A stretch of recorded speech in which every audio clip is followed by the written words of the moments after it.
We've now looked at a number of different ways that we can implement priority queues, and I'd like to spend some time looking at an application of priority queues. The application we're going to look at is discrete event simulations. Now, there are actually lots of different ways that priority queues are used in various parts of programming. For example, standard algorithms like Dijkstra's algorithm use them. The discrete event simulation is a form of simulation where the things that happen in it are modeled as discrete events. They are elements of time where something changes in the system. And one of the advantages of discrete event simulations is that basically the program doesn't have to do anything from one event to the next. We're going to look at a very, very simple form of discrete event simulation. This would be splitting cells. So the idea is you start with one cell, and then after some period of time, that cell splits into two, and then each of those, after random periods of time, will split again, and each of those, after random period of time, will split again. We're not going to worry about cell death in this, though it wouldn't be too hard to put in the ability to have cells die, but this is just a good place for us to start. And I want to do this by putting it into our drawing program and make it so that the drawing kind of plots the number of cells that are in our simulation and how that grows over time for a number of different simulations. Because this is going to be done randomly, every time you do this you'll get a slightly different rate of cell growth. So let's go ahead. I copied all the code for our drawing program into a new package, priorityqueue.drawing. And let's go ahead and let's create a new class. We'll call this, we start all of our things with draw here, so draw cell sim. And of course this is going to need to be a drawable. Now the drawable type takes an argument, which is a drawing, so we have to have at least one argument here. And it turns out I'm going to pass lots of things into this, so I'm going to go ahead and pass in a drawable.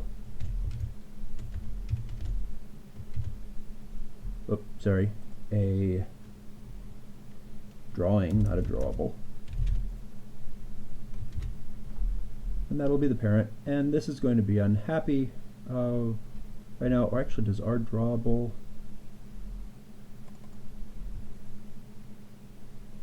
our drawing, it doesn't take it as an argument, it is just an abstract val called drawing.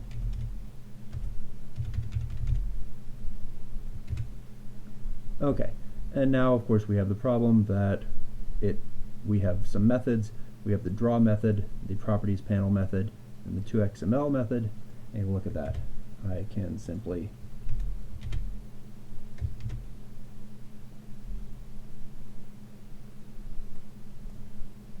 can I copy these? I can definitely do that. There we go. Okay. And so now this should compile. I said I was going to pass lots of arguments into here. So in addition to the drawing, I want to be able to tell how big the plot will wind up being. So we're going to have a private var, because this is something that I might want the user to be able to change. And another private var for height. So our plot has a width and a height to it. We need to have some point at which the simulation cuts off, and so I'm going to specify that as a maximum population.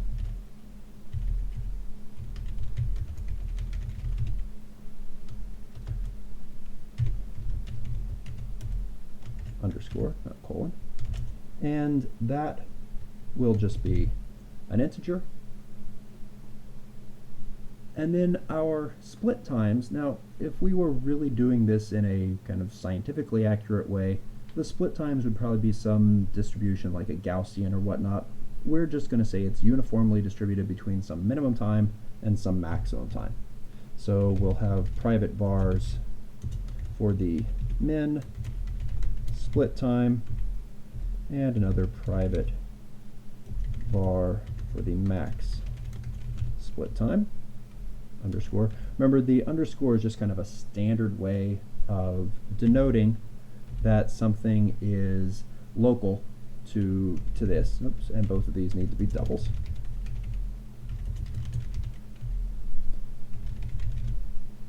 And then the last thing I'm going to pass in is a number of simulations to run to plot all at once. Yes. Okay. So these are the values that will be provided to us. These two are just for drawing purposes. This one is so that we can have multiple of these to compare and see that you actually do get different rates of growth depending upon the random numbers. And then these will actually be used by the simulation itself. Okay, so I just want to write the code for doing one simulation. No one on the outside needs to call this, so we're going to write a private method. And this is going to run one simulation. So this would happen multiple times when we are ready to include this. And it's going to give us back a value that represents all of the times at which splits happen. Okay, because that every time there's a split that happens, we've added one new cell to our simulation. So by plotting where you are in the array versus the time value would be the x-axis and the index would be the y-axis. That allows you to see how the population grows over time. We're going to make this a buffer, and this can be a buffer of just doubles. That's one of the nice things about this simulation, because it is so simple. I don't need to create some specific type for my events.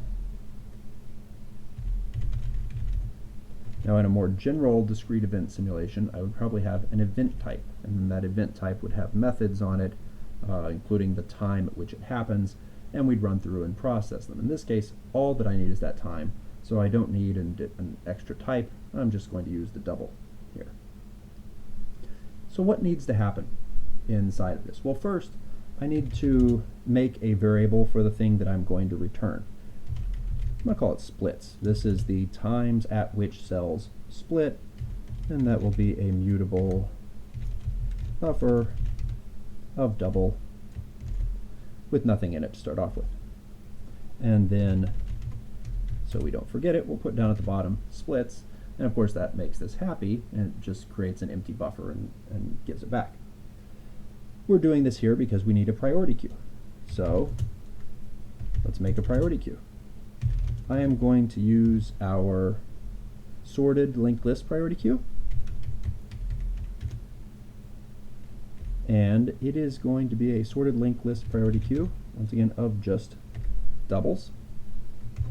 Now let's go back and let's look at this. It needs a single argument that is a function that takes two things and tells you which one is a higher priority, so which one is going to come earlier.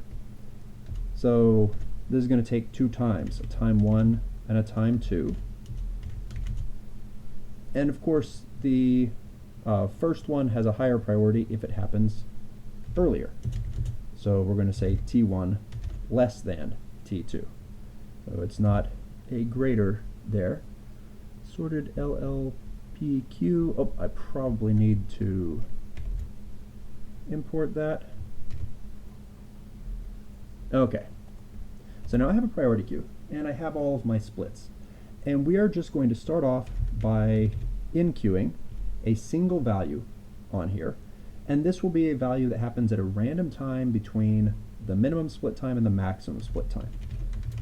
So we can generate that by saying minimum split time plus, our math.random gives us back a number between 0 and 1, a double. And we want to multiply that by the difference between the max and the min. So, max split time minus min split time. And I need another set of parentheses there. Okay, so we add one thing to our queue, and then what we're going to do is we are going to keep going as long as we haven't gotten up to the size that we're supposed to. So as long as splits.length plus 1 is less than our maximum population, then I want to keep splitting cells. What's going to happen here is first we are going to pull a time off of our priority queue. This is the way that discrete event simulations normally work. You in-queue things, and then you have this loop that just goes through dequeues something, and then does the right thing with whatever it dequeued. Our splits, we're going to add that time to our buffer as the thing that we're returning. And then we're just going to add 2 more. So pq.enqueue. Now the expression we're going to use here is going to look a lot like what we had before, with one addition, and that is the fact that it is not, this is a value between min split time and max split time, but we don't want it based off of 0. We want the current time plus that random value. And we actually want to do that twice, because when the cell splits, we now have 2 kind of new cells, and we want each one of those to split at some time in the future. So here's our basic run simulation method. We still need to implement all of these other methods so that we can actually have this integrated into our drawing program. We'll come back and we'll do that in a later video.